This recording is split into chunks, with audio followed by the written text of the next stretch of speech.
Can you even begin to imagine how long the characters in Family Guy would rot in jail if they were charged for their crimes? I'm getting a headache just thinking about it. And after binge watching Family Guy for, I kid you not, 100 hours, which honestly isn't that much considering how much content there is in Family Guy, I have documented a plethora of horrible crimes that'll have Peter Griffin in prison singing about his milkshakes for the rest of his life. Do it! My milkshake brings all the boys to the yard. It's better than yours. Damn right, I can teach you, but I have to charge. I'll be covering his offenses in order of sentence length, starting with stupid misdemeanors and ending with very gruesome and just downright evil acts of terror. Hearing the name Peter Griffin and the word in the same sentence sounds completely bizarre, but believe it or not, he did actually become one in the show. Peter loses his job and sees it as an opportunity to pursue his dream career.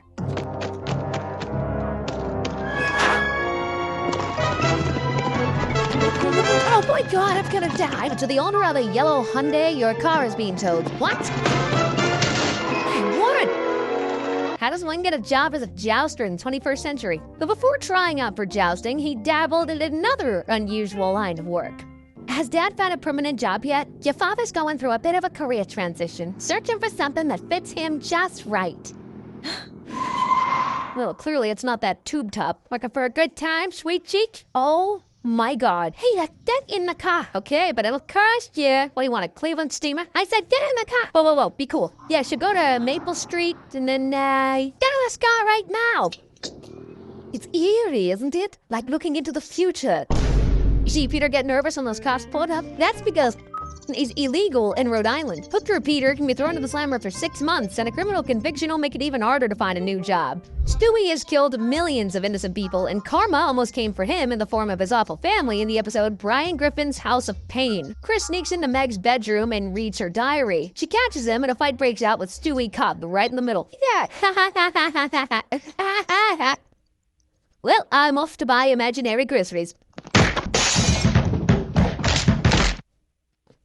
Do you think he's okay? So Stewie can literally fall off the roof or get thrown through a window and be totally fine, but a little tumble down the stairs and he's knocked out cold. Too scared to tell their parents about the accident, Chris and Meg try their best to hide Stewie's injuries. Oh, look at my little cowboy. Must be starving. Hey, how's the food, Stewie? Oi, blimey, it's alright. Guinness is hard. Peter finally recognizes something is up, and Chris and Meg come clean. But Peter never takes Stewie to the hospital. He just tries to blame the accident on Lois. Oh my god, Stewie! Looks like you ran over him, Lois. And Lois is utterly heartbroken for like 2 seconds. Oh no, he's unconscious. Peter, we have to cover this up. Yeah, but what? Find a way to pin this on someone else. I love you so much right now. Let's go. You're probably wondering if the little guy is dead. I thought the same. But Stewie does make a reappearance in the end credits of the episode. Hey, I just found out it's November. What the f*** happened? Not bothering to take his badly injured and unconscious baby to the hospital is definitely child endangerment, and Peter can be sentenced to 3 years in the Quahog City jail. And I'm surprised this didn't become a manslaughter segment. I'm telling you, Stewie's football head must be made of steel for him to survive that. Peter Griffin is a super selfish guy, and he once committed charity fraud for the dumbest reason. Peter is watching Gumball 2, Gumball Beats Justice, and becomes upset when he finds out NBC has canceled the show. A few days later, he sees something on the TV that gives him a very shameful idea. When a terminally ill 8-year-old boy got his wish today, thanks to the Greta Dream Foundation. Back to pass. Here comes the rush. Oh, he sucks! Like little Johnny should have wished for some blocking. I just thought of a way to get the Gumballs back on the air. Peter takes Chris to the Grant the Dream Foundation and convinces them that his son is dying. I'm telling you, Chris is dying 10 times worse. Very rare disease called diabetic syphilis. Sounds sexy. Take a look. He's growing nipples. They look like pepperonis. See, look, they're coming right off. Well, that's the sickest boy I've ever seen. Get me the president of television. You know what? I don't think I'll order that pizza after all. The Grant the Dream Foundation agrees to grant Chris his dying wish to see Gumball 2, Gumball Beats Justice back on air. But they also want to film Chris's death for publicity. Pretty soon, a camera crew and a group of mourners turn up at the Griffin household. Chris Griffin, you're so brave. Smile on your face and a bounce in your step as they dig your grave. As they dig your grave. A furious Lois warns Peter that he could go to prison for fraud, and acting out of desperation, the Batman claims Chris has been miraculously cured. There's only one way out of this. Chris is all better. I cured him. I have divine powers. Okay, safe drive. What do you have to say to that? I'm not going to jail. Best of all, Gumble the Gumble is back on the air. Amazingly, that just gets him off the hook, but what would have happened if he had been caught? Well, he'd certainly be charged with fraud, and that would mean 3 years in the clink. So now Peter has lost his favorite TV show and his freedom. But let me tell you, knowing what comes next, that's the least of what this jerk deserves. Besides bullying his daughter Meg and watching TV, Peter Griffin's favorite thing to do is drink. But sometimes he has one too many and gets behind the wheel. Peter and Brian go to the movies, but they end up causing the biggest scene in the theater. Wait a get away from him. He's a Nazi. Sit down. Move. Stop flirting the screen, you jerk. Buddy, step away from the young lady. Daring, you asked for it. They are both arrested and forced to attend a 12-step AA program, which they ruin for everyone attending. Hey, anyone in the house addicted to alcohol? Here, I enjoy alcohol. I can't hear you. Mr. Griffin, alcohol is forbidden at our meetings. I have never seen a duller bunch of pathetic bastards in my life. Yet you all stopped drinking because you were hurting your loved ones. Can't hurt them if they don't know you're drunk. Let's make this our sanctuary. I won't me that beer. I can't tell if what they did was cool or another level of douchebaggery. When the meeting is over, Peter drives home drunk, but he gets instant karma, thankfully. Baby.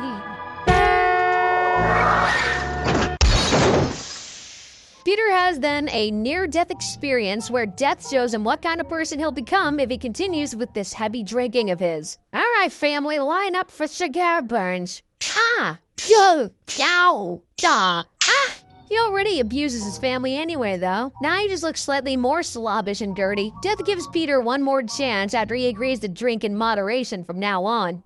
And you'd think that that traumatic accident would teach him a lesson about drunk driving, but nope. After that episode, he drove intoxicated 3 more times.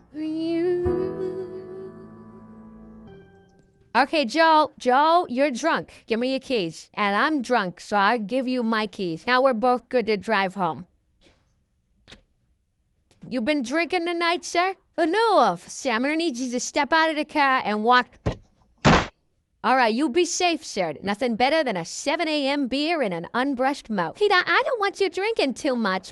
I know how many beers I can drink. I figured it out.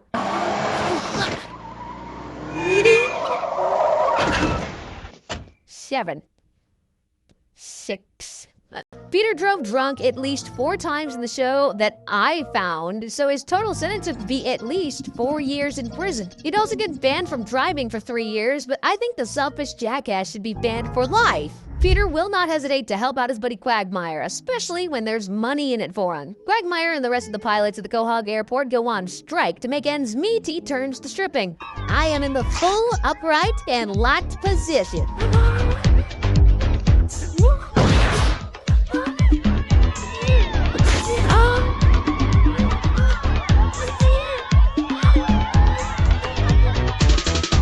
That scene becomes even weirder when you think about the fact that Quagmire's in the 60s, by the way. But stripping isn't enough for Glenn, and he soon finds himself making money as a full-blown...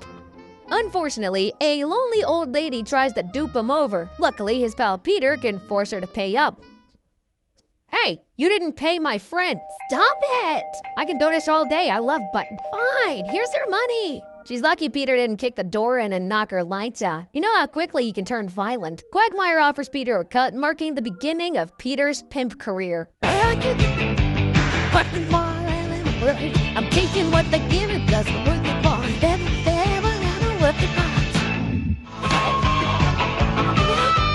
Oh, frick, I think I'm gonna be sick. Oh, the pimp relationship was working great at first. Peter starts taking his role as pimp way too seriously.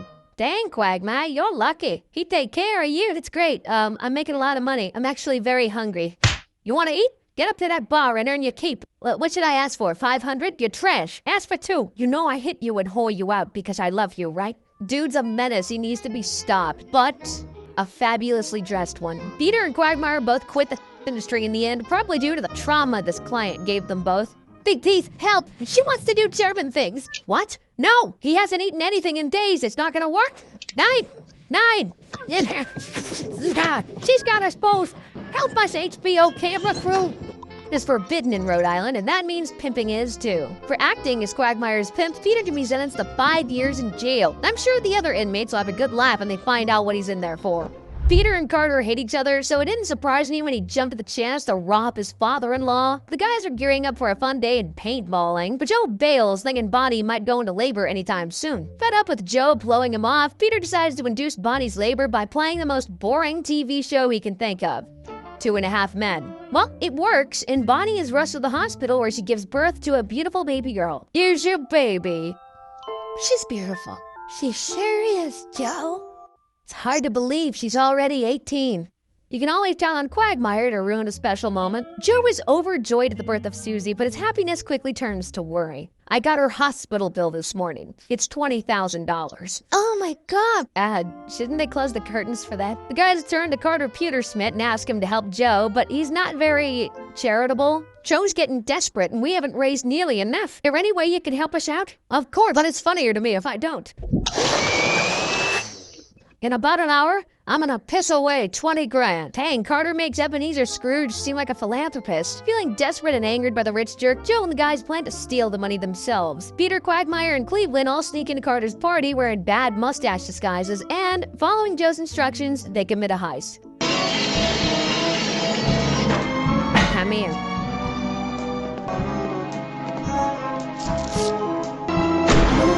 Holy crap, there's another door! I knew Cleveland was so talented. They finally get to the money undetected, but just as they're about to get their criminal hands on the 20 grand, Lois confronts Joe. But think about your beautiful little girl. You'll miss running after her as she learns to walk. I mean riding bikes with her dancing at a wedding. You know what you're doing is wrong, and you know how to make it right.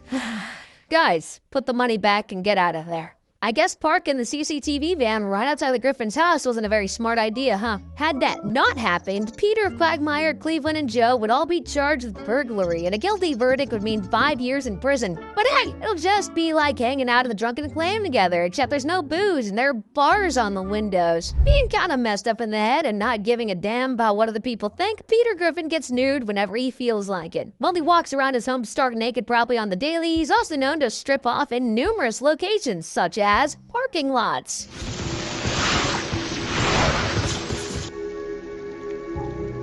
This isn't Big Mouth. You're not gonna see it.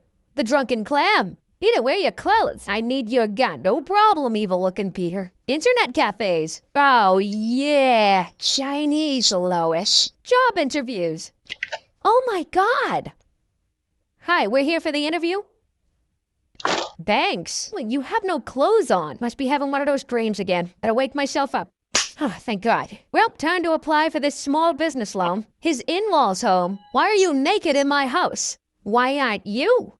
You're all right, Griffin. And live television sets of the playoff game between the freaking unrelated public nudity is a crime in Rhode Island. It's called indecent exposure, and Peter could be sentenced to 1 year in jail each time he was caught in his birthday suit outside home. Although that's 7 years in the big house, I bet he'll only spend like half that time in his orange jumpsuit. We can all agree that Peter can't go 2 hours or so without food, but we probably never expected him to eat a person. I mean, I didn't. Peter, Quagmire, Joe, and Cleveland are enjoying a fishing trip together, but the fun gets spoiled by a hurricane, which drags them out to sea and destroys their boat. Luckily, they can build a raft with some extra items Quagmire brought with him on the trip. It's lucky you packed so many blow-up dolls, Quagmire. Be careful, the tiniest prick will pop these things. Quagmire, Cleveland, and Joe survive days on Quagmire's doll raft without food, but Peter doesn't even get a single hunger pang. Hey, what's that? What, you bastard? Do you have food? I don't know what you're talking about. Peter. Yeah, see, now this is why I didn't say anything. I knew you were gonna get like this. And I bet the fricker started hacking off Joe's legs within 5 minutes of being lost at sea. The guys are eventually presumed dead at sea, and Brian sleuths at this opportunity to marry Lois. Months pass, and the guys are still alive on the desert island the raft was washed up on. Believing that they don't have long left to live, Peter suggests that they do something to make their last moments a bit more interesting. Alright, fellas, we've been out here for months, and being that there's no women around, we're gonna have to have a... Anybody? No. Yeah, me neither. While they didn't enjoy it would ultimately save their lives by attracting the attention of tourists on a passing cruise ship. Yeah, I'm sure glad nobody's here to see this. If you look off the left side of the ship, you'll see a bunch of homosexuals. Everyone gets reunited with their loved ones, and Jogi even gets a new set of legs from a former death row inmate who was unfortunately a paraplegic also. But enough about that, let's get back to Peter's grotesque act of cannibalism. Cases of cannibalism are so rare that Rhode Island doesn't even have any laws against it, which is slightly concerning. However, there is a law against mutilation. For cutting off Joe's legs, Peter can be sentenced to 20 years in the slammer with only 3 meals a day. Everybody better keep an eye on their legs. If you're like me, you also thought Peter was just born a dumbass, but maybe he's actually brain damaged from all the hardcore drugs he's experimented with, like steroids. Peter, could you please pass the potato? Yeah, damn it, Meg. What the hell are you doing? Jeez, this sucks worse than that time I did cocaine with Carl Malden. Crack? Peter, what are you doing? Crack? What the hey, at least I'm not drinking, Brian. Ecstasy? We did ecstasy. Kids, don't do it. It's too awesome. If you hate pure, unconditional love, definitely do not try this drug. Meth? All right, guys, looks like I'm really liking meth. Hey, guys, I need money. Like now. Like yesterday. Like now. Crystal meth. I am so fucking ready. And fentanyl. You know what gilf means, right? God, I love fentanyl. You said it, pal. Jeez, he must know every drug dealer in town. For possessing all those illegal drugs, Peter can be in prison for a total of like 21 years. That's 3 years for each type of drug he took. I guess he really should have listened to his own advice in season 1. Believe me, Chris, you don't want to mess with drugs. I tried them once, things got way too real. While the show is called Family Guy, Peter Griffin couldn't really care less about his family, especially his in-laws. When Peter catches his father-in-law, Carter Pewtersmith, getting a little too cozy with another woman, he ends up getting some unsavory ideas. Ah, that was excellent. Oh my God, Mr. Pewtersmith, you're having an affair? This is my sister. Ew. No, I'm impotent. I mean, she looked at me while I did it to myself. Ew. I mean, she's a man. Ew.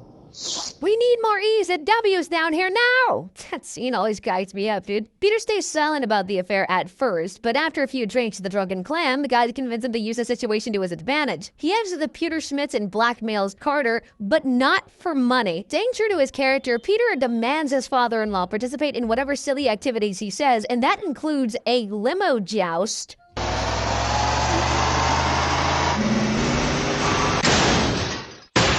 That went exactly as I wanted it to go. Traveling to France just to insult the French. People of France, the depressed guy smoking a cigarette is not a movie. And your sirens sound like gay guys having a threesome. And writing a whole book of new catchphrases for him. All right, you got my catchphrases for me? This was a huge pain in the ass. Shape up or show me your balls. It's good. How about this one? In your face, Nancy Grace. Oh, I love it. Fire alarm? I am the fire alarm. If you got a problem, take it up with my butt. He's the only one that gives a crap. That's it. Yeah, that's the one. I thought that's like, yeah. But before he can blackmail Carter into doing any more ridiculous activities, smooth-brained Peter accidentally blabs about the affair in front of Barbara anyway. You know, I keep not laughing at the Big Bang Theory. It's gotta be the television. TV this size, forget it. It'll have me laugh until I got snats falling out of my nose. I'm giving it to Peter. What? Why? Because Peter is the best and he is awesome. He's not just saying that because I covered for him about his affair. If all of this had gone down in real life, Carter could have reported Peter for blackmail. Sure, he didn't lose any money, but threatening someone for their labor can still be legally classed as blackmail. Blackmail is a serious crime in Rhode Island, and the penalty can be as high as 15 years in prison. Did I mention another crime was committed here? You probably won't guess what it is because it's a strange law Rhode Island has. Absolutely no dueling. That limo duel Carter and Peter fought could land them both in jail for 7 years. Pretty weird, huh? It's usually Peter dragging his wife Lois into criminal activities, but in the episode Living on a Prayer, it was the other way around. Stewie had finally made a friend at daycare, Scotty, but Scotty gets pulled out after contracting a serious but very treatable disease. It is soon revealed that Scotty has even worse parents than Stewie somehow. Lois, we came as soon as we got your call. Oh, I'm so sorry to have to tell you this, but Scotty has cancer. We know. You do? But you shouldn't have brought him to the hospital without talking to us first. He was unconscious. He clearly needed treatment. Pete doesn't receive treatment. We're Christian Scientists. We don't accept medical care for ourselves, but your son has cancer. Lois begs the religious nuts to reconsider and save their child's life, but they won't budge. And so she sees no other option than to kidnap the baby and take him to the hospital herself. However, it's too difficult to carry out the abduction alone, so Lois enlists the help of her super reliable and totally not incompetent husband. All right, I got him, Lois. That's not Scotty. That's Ben. Oh, still learning everybody's names. Damn it, put him back and go get Scotty. While I'm doing that, maybe you do something about that snatchy tone. Peter really is the most pathetic criminal I've ever covered in these videos, man. They eventually get baby Scotty and drive him to the hospital, but the cops are already there waiting to arrest the kidnappers. And in the end, Scotty's parents do get their son the treatment he needs after Lois gives this moving speech. Ben, Hope, I know you don't believe in modern medicine. You do believe in the power of prayer. That's right. People of good faith would pray to God for a cure. Well, then isn't it possible that penicillin, vaccines are all actually answered prayers? It's good so far, Lois. Try to work a few laughs in there if you can. But the sweet moment immediately gets ruined by Peter. Hey, everybody, we're all gonna get laid. While the real criminals in this episode should have been Scotty's parents for neglecting their child, Peter and Lois are, in fact, guilty of kidnapping, even if it was for good reason. Most kidnappings are punishable by 20 years in jail, but when a minor is involved, the sentence could be life in prison. And I do feel like Peter could get off easy by pinning it all on Lois. To be fair, it was all her idea. Peter's impulsive nature and lack of morals often result in him taking whatever he wants, whenever he wants, and that includes Joe's ramp. Peter, I don't need to be in a wheelchair. I already went through the trouble of borrowing this ramp from Joe. Yeah, I'll be back in a what? Joe, are you all right? Joe's pool? Good morning, Joe. Peter, what are you doing in my pool? Oh, this is the newest province of Pretoria. I call it Joe-hio. What? What have they got against Joe? He's also stolen a bunch of exotic animals. Hello, everybody. This is Montecore. He's my lion. Hey, now, what the hell? Hey, Lois, can you run inside and get me some oranges or whatever it is these things eat? What is that? This would be a giraffe. Yeah, I stole it from the zoo. Okay, the lion and the parrot I get, but how do you sneak a massive giraffe out of a zoo unnoticed? The value of the item stolen does not exceed $1,500. The sentence is 1 year in jail, so Peter's got 24 months for cruelly taking his disabled friend's ramp and that parrot. Joe's pool probably has a value between $1,500 and $5,000. That's an extra 3 years out of the Peter sentence. As for the giraffe and lion, they definitely both exceed 10 grand in value, which means Peter is looking at 25 years in prison altogether. Being friends with Peter Griffin means you can never have anything nice in life. Joe's uncle passes away and he inherits his very expensive 1950s Chrysler.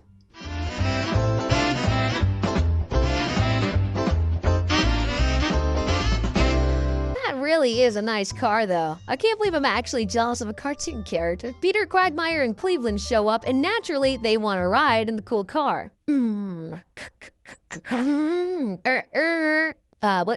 What's happening right now? Annoyed that Joe won't take them for a proper spin, the guys sneak over to his house later that day and take the car for themselves. Hello. Yes, Joe Swanson?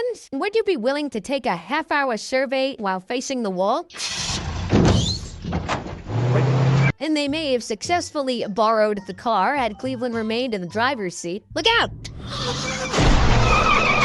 Crap! Oh man, Joe is gonna be so pissed. I mean, Peter is not entirely to blame here. Who the hell leaves their garbage cans right in the middle of the fracking road? Anyway, taking someone's car without permission, i.e. stealing, is the most serious kind of theft. Peter could be jailed for as long as 30 years. But at least Quagmire and Cleveland will be there to keep him company. Okay, we're at our halfway checkpoint now, and Peter's prison sentence is already 165 years and 6 months long. Surely it can't get any worse than that. Well, it sure can. Some of these next crimes are straight up evil, and they make you wonder how someone so dim-witted could even get away with them.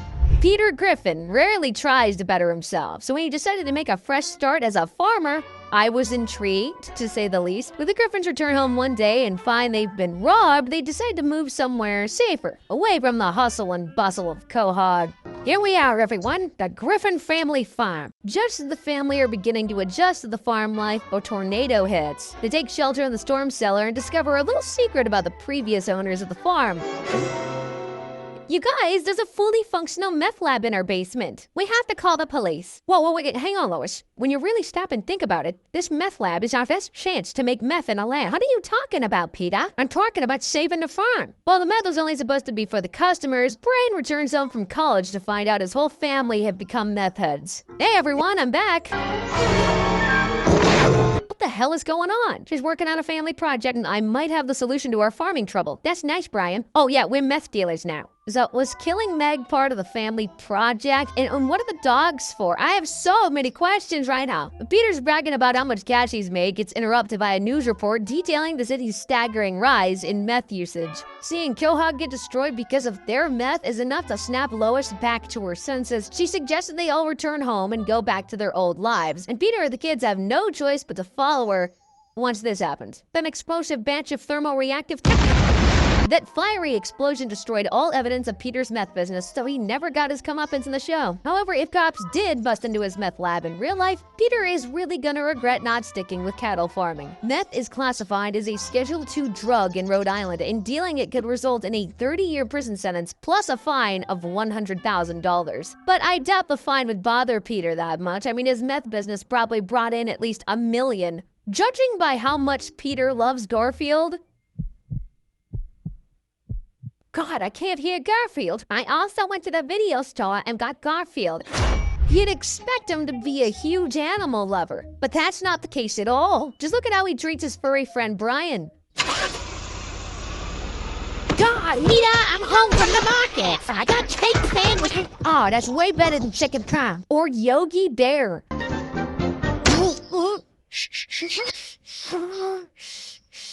And all those other small innocent animals. Hey there, you must be Huck. Great to finally meet you. I'm gonna stab you for your blood. Oh, come on. Shot in the pool in the last one. God.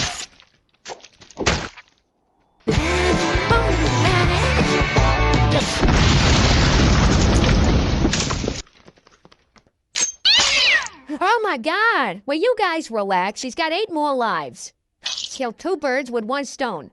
Like this. Stewie might not have inherited his dad's low IQ, but he definitely got his evil personality. Animal cruelty is punishable by 5 years in prison. I showed you 6 cases of this, so that means Peter's gonna be locked away for at least 30 years. And I hope those bars on his window are darn thick. We sure as hell don't want any birds accidentally flying into that cell. Peter always ends up destroying Cleveland's house with his stupid antics. What the hell? Way we go.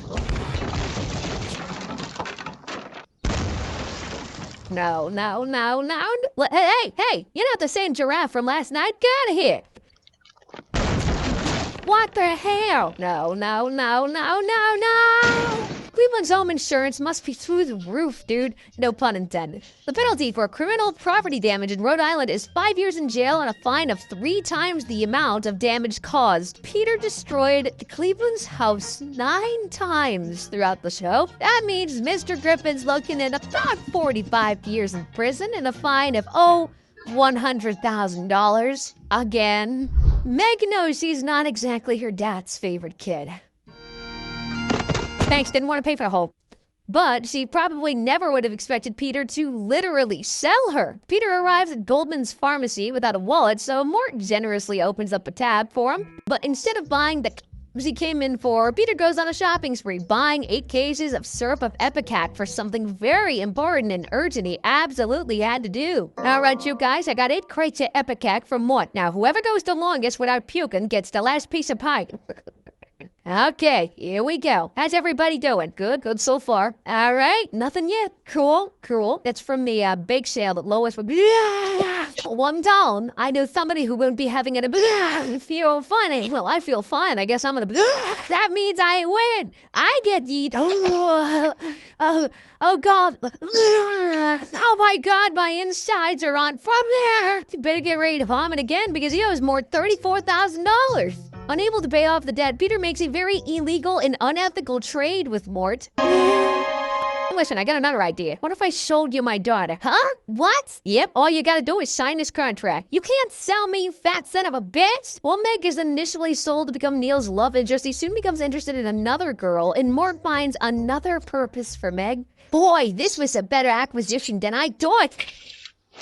Man, I feel so bad for her, dude. It's episodes like these that really, truly make you appreciate the time Meg got out of prison and beat Peter within an inch of his life. And you're probably wondering how Meg was eventually freed from slavery. No, Peter doesn't realize he made a terrible mistake and immediately go to save his daughter. It was actually Neil who tore up the contract and let Meg go. So basically, if Neil never did that, Meg would have been doomed to live the rest of her life as the golden slave. Any person who traffics a minor can be sentenced to 50 years in prison. Peter would also be fined 40 grand. I guess I'll have to sell Chris or Stewie this time around. In the episode Meg Stinks, Meg and Peter had the most wild father-daughter day ever. Peter and Lois find out Meg is a top student and Peter takes her to an interview at the prestigious school, Green Mountain College. On the way to the school, they stop at a diner and Peter's treatment of Meg is still the same as it always has been. Well, I called and confirmed my interview for tomorrow morning. I ordered you nothing. What else is new? But when he finds out that Meg likes the same music as him and knows he's afraid of guacamole, he begins warming up to his daughter just a little. Meg is so ecstatic to finally be bonding with her father that she agrees to gate crash a party instead of attending her very important interview. Let's go. Yeah, I gotta take a whiz. I gotta whiz too.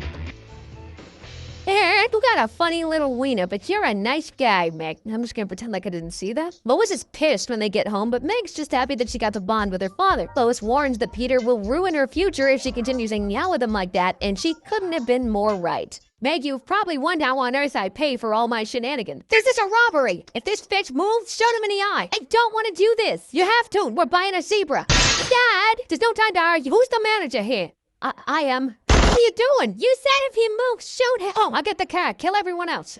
The penalty for robbery is usually 5 years in jail, but the use of a weapon bumps it up to 10. And by bringing Meg along, Peter could also be charged with contributing to the delinquency of a minor, but the conviction would only add an extra year to his sentence. And assuming they really did kill everyone else at the bank, that's another 75 years for murder. I think after all this, Meg will be grateful her father ignores her existence most of the time. At least then he can't get her into trouble. If there's one piece of advice I could give to every inhabitant of Quahog, it would be to stay the hell away from Peter Griffin. He only knows how to solve problems with his fists and is quite literally the king of beating people up. See for yourself. Peter, what are you clenching in that fist there? What's your name? Derek. What's your name? Michael? You're Derek now. There's gotta be a better way. He's got a knife. Ow. Bingo, bitches. Bingo. Hey, Peter, my kid's selling Girl Scout cookies. Tap off the Ginger Edge retirement cake. Wow. Secret Santa. Carpool info. Finally. Now I can get myself to that. Jeez, I think someone needs some anger management therapy. Assault is punishable by 20 years in prison, so Peter's looking at least 160 years in the Stony Lonesome from this alone. And honestly, I feel bad for whoever Peter's cellmate is. They'll constantly need to tread on eggshells to avoid getting their lights punched out over the slightest inconvenience. Peter Griffin really is an awesome dad. Just look at him having some father-son time with Stewie. Daddy, I want to turn on the swing set. Now, get lost. It looks like fun and I want to do it. I'm gonna do a big jump off. Get Mom! Mom! Mom! Mom! Or the loving bond he shares with his daughter. Hey, Meg, come here. Have a seat. Dad, what are you doing, Meg? I'm a redneck. I am about to do something to you you'll not remember until you're 40. Hey, come back here. I meant... Meg was 100% right to call Peter a Mr. Selfish-ass dad, but the fat man is actually way worse than what you just saw. His awful parenting abilities and dangerously impulsive nature have led to his children being severely affected over the years. I'm gonna whip that cigarette out of your mouth, and maybe not slice your face in half. Don't wanna do this. Stay still. That's pretty cool, too. Hey, Dad, that's a cool... I thought you couldn't understand me.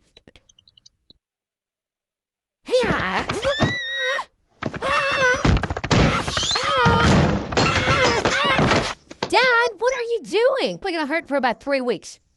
What the hell? And you fatso, punch your baby in the face. I did good, Meg. Shut up. Yeah! I'm trying to watch my program. Well, Chris, look, Mom's naked. You creep. We're gonna try for every single Emmy category, starting with Best Stunt Performance. Peter, I don't think that's a category. Best Documentary. And Peter's violence toward children don't stop at his own. Check this out.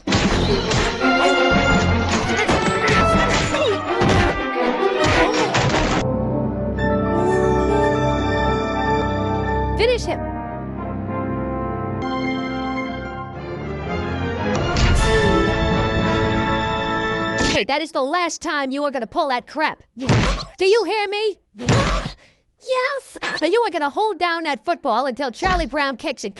Yes. Go ahead, Charlie. You're a poop nose. No.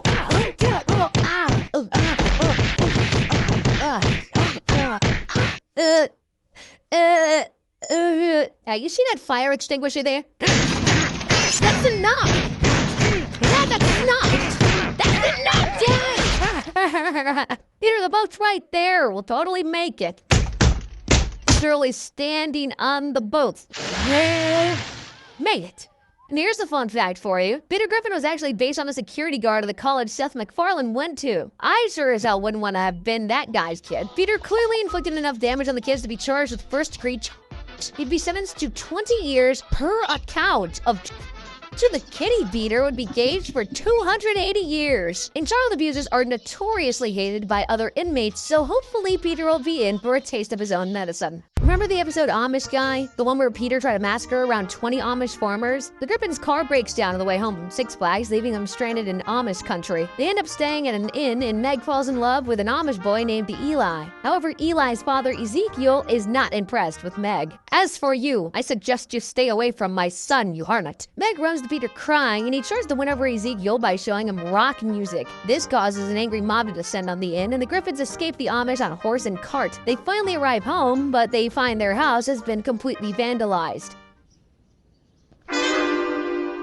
Peter heads back to Amish country to put a violent end to the feud.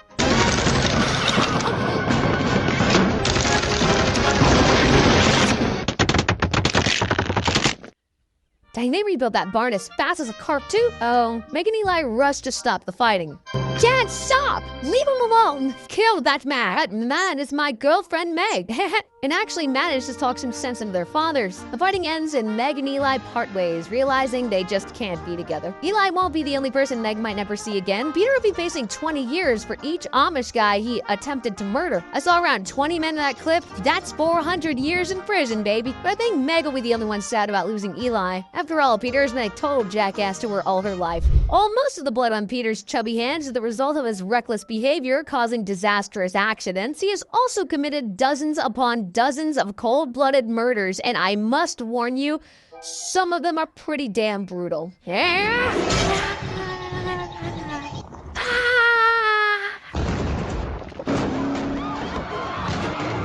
But wait, there's more. Kill it, kill it.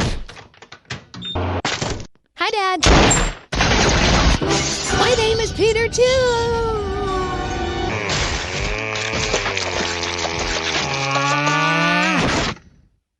So you concocted an elaborate series of murder leading me to the fictional Scottish route. I hope these taste as good as they look. The secret is in the frosting. I estimate Peter's total murder count to be at least 45. That means he's a literal serial killer roaming the streets of Quahog. A life sentence for murder in Rhode Island can be 25 years, so Peter's sentence for this would be 1,125 years at the minimum. What happens in Vegas stays in Vegas. And for Peter Griffin, that includes participating in a terrorist plot. Peter and the guys take up skydiving to make their lives less boring, but Peter becomes addicted to the thrill of it and ends up getting hurt badly. Which all Ram. Damn it! The Eiffel Tower. Oh, cool, I'm in Paris. Ah, crap, I'm in Vegas. While recovering in the hospital, Peter befriends a Muslim named Muhammad. Muhammad introduces Peter to Islamic culture and decides to become a Muslim. One day, Peter attends a Muslim meetup with Muhammad, and he really should have paid attention to the topic of conversation. I told you, he's the perfect man to help us blow up the Quahog breach. Oh my god, everybody down! So are these toys just like to take? Blissfully unaware that he's part of the plot to blow up the Quahog Bridge now, Peter plants a van on the bridge filled with explosives. Luckily, the terrorists are apprehended by Joe and put behind bars. To celebrate the foiled plot, Peter dials the drunken clan to reserve a table, but the terrorists have already hooked up his phone to the bomb. Yeah, I think we could all use a drink. Call Horace and tell him to get our table rent. Peanut teachers? Let's go, let's go, let's go, let's go, let's go. And obliterating that bridge isn't the only act of terrorism Peter has committed. Remember that time he and Lois became anti-vaxxers? Stewie becomes injured after Peter tries to kill a bat. I got you now, Bat Damon. I named you Bat Damon. And now I want you to live. What? Ow! You can beat me, but I am who I am. Hey, maybe if he aimed that racket a little to the left, he could have whacked Stewie's head into a normal shape again. Lewis and Peter take the baby to the hospital where the doctor offers him the vaccination, but after reading about the potential side effects, they become anti-vaxxers. To spread the word about how harmful vaccines are, Lois and Peter stage a protest in the park that'll give you secondhand embarrassment as it did me. Parents of Cohol, number of childhood vaccines has tripled in the last generation because heartless corporations make billions of dollars garbage and poison upon our children. But after every kid at Stewie's preschool falls ill with measles, Lois realizes she was wrong and wants to get Stewie vaccinated after all. Unfortunately, the little guy and everyone in town is gonna have to wait to get their shots. Yeah, might be a little too late for that. Destroyed all the vaccines in town.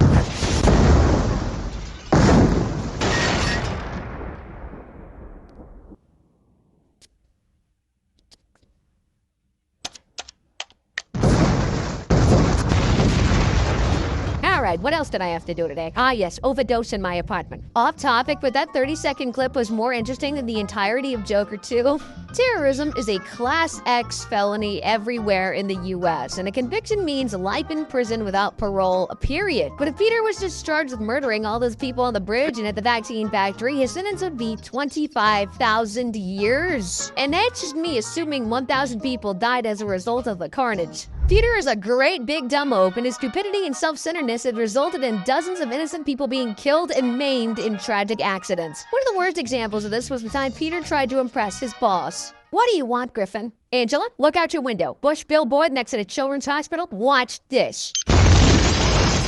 Oh God. Oh my God, this is horrible. Oh, that's terrible. Flash sale it. Oh, okay, yeah. Yeah, I'm assuming he didn't get that promotion. And then there was the time he foolishly jumped through the roof as Mary Poppins, nanny wanted. Well, that sounds like a good job for an immigrant. We're getting a new nanny. Oh, Jane, I'm ever so excited. I've always imagined the most beautiful... Damn it. While those cases were tragic and all, Peter has caused even worse disasters during his 2-decade feud with Ernie the giant chicken. The conflict has resulted in unimaginable amounts of destruction. We're talking thousands of deaths and millions, maybe even billions worth of property damage. My God, look at all this devastation.